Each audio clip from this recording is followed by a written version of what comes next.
Well, good afternoon. Welcome to another igyro training session. Friday afternoons we do some recorded training about how to optimize your use of igyro, our builder's job management software. And this afternoon we're going to look at variations. Variations, of course, quite a big deal for builders. How to manage them well. Remember where you're up to. Get the margin right on the variation, etc. So we look forward to sharing that with you this afternoon. Madeline, can you give me a thumbs up to confirm you can hear me clearly this afternoon, please?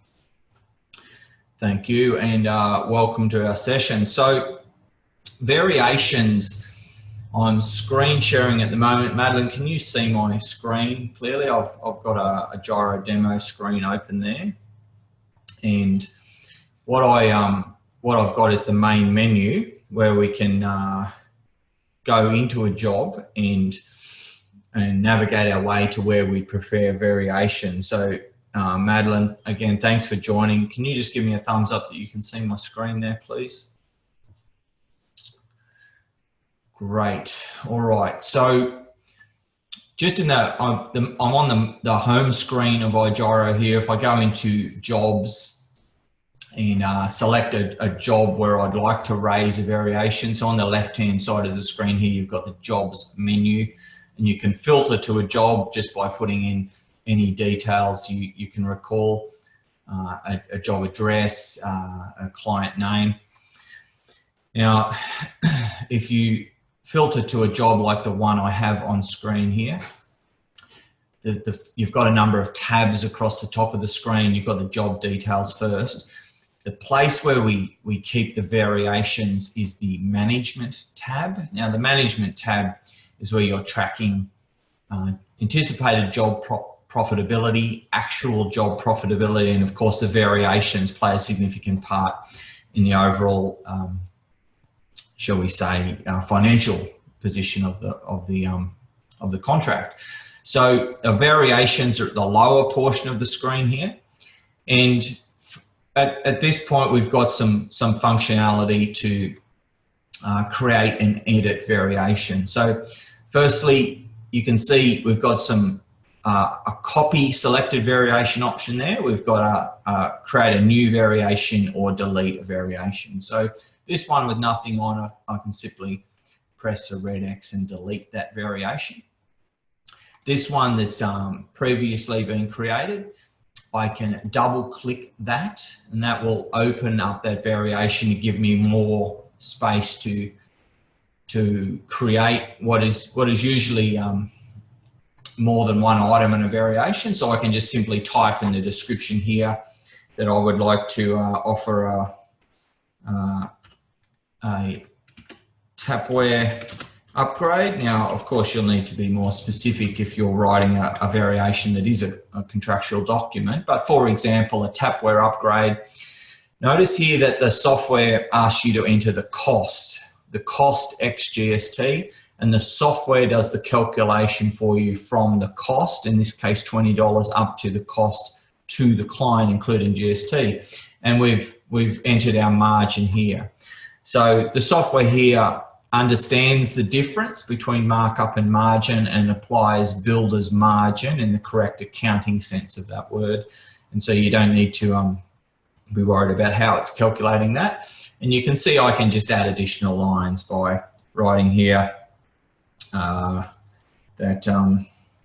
there's an entry door upgrade.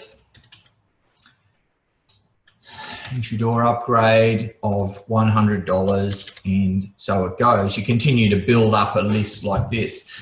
Now, important to record what this variation is about, because each variation usually has a context, and the color selection is a time where you'll see these types of variations emerging with door upgrades, tapware upgrades, etc. So I've typed a description in there to remind myself what it was about. And I can now press OK, and that's updated the details there. Now, before I prepare this to send to the client, I need to save that. So I've pressed save at the top right of the screen, selected the variation, and press the mail merge button. Now, mail merge is simply going to grab the client's details, their job address, their job number, their current contractual value, their names, of course, and create a Word document that's ready for you to proof and send to the client. Note, under building legislation in all states of Australia right now, the builder needs to sign the variation before it's sent to the client. So this is unlike a building contract where you can send it to the client, get their signature and sign it on return. You need to sign this document before it goes. And best practice, of course, is to send this as a PDF and put your signature on there using PDF software. Now, we're not going to demonstrate that today, but needless to say, you could file, save as, or file print to PDF, and then use your put your PDF signature on that before it goes to the client.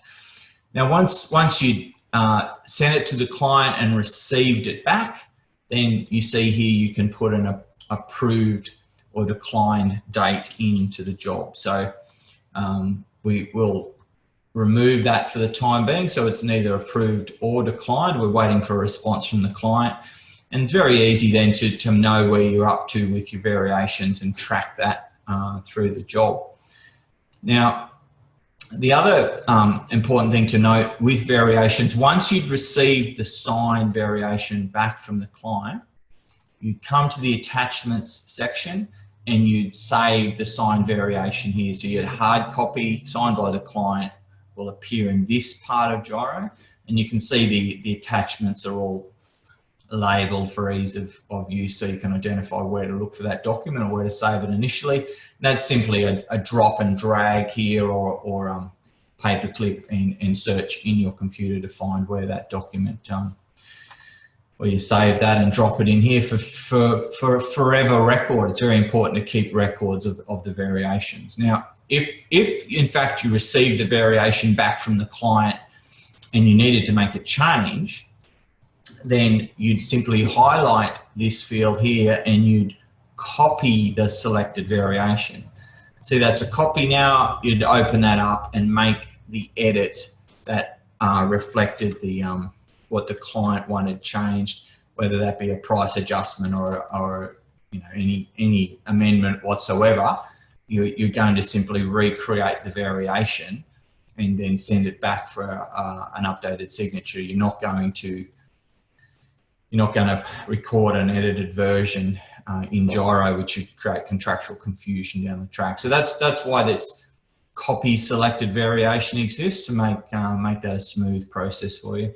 You don't have to create a reference number until such time as you're ready to send the variation, but at that point you can simply press generate and you can see it's using a consistent format for the naming, being the job number /2, and that you'll see the reference numbers developing as you go.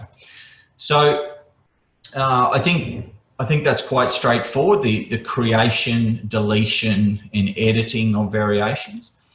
And the other thing to note is in our portal, which is accessible from your mobile devices on site, if I go to the same job in that setting and go to the variations, your site-based management team, it's very important to them to, of course, understand what variations have been approved in the delivering of the job. And you can see here, not in maintenance, but in management, we're training on today. In management, the approved variations are shown here for, if I click on approved variations, there won't actually be any in this job because we haven't approved any. But if I wanted to see our variations pending, you could see, I can also see those. So it's very, very important you've got that synchronization between what's happening in the office environment, which we saw on the desktop version of Gyro here, and your site-based team, that they can see the approved variations. And just to demonstrate what that looks like, if we jump in here and we approve this variation by simply T for today's date and OK and save, then that will appear as an approved variation in our portal here if we were to refresh it. So just refreshing that, and you can see I can now see the approved variation with all the detail around that. So you can see how that'd be important for site-based role to see if a variation had been approved and what works are required. So that's our presentation on variations today. I hope that's a help to you. I hope that you use this part of Gyro. It'll really help your business systemize variations. And look forward to catching up next Friday where we do another training session. Thanks for joining us, Madeline, and all our friends live on Facebook this afternoon, and we'll talk to you next week. Bye for now.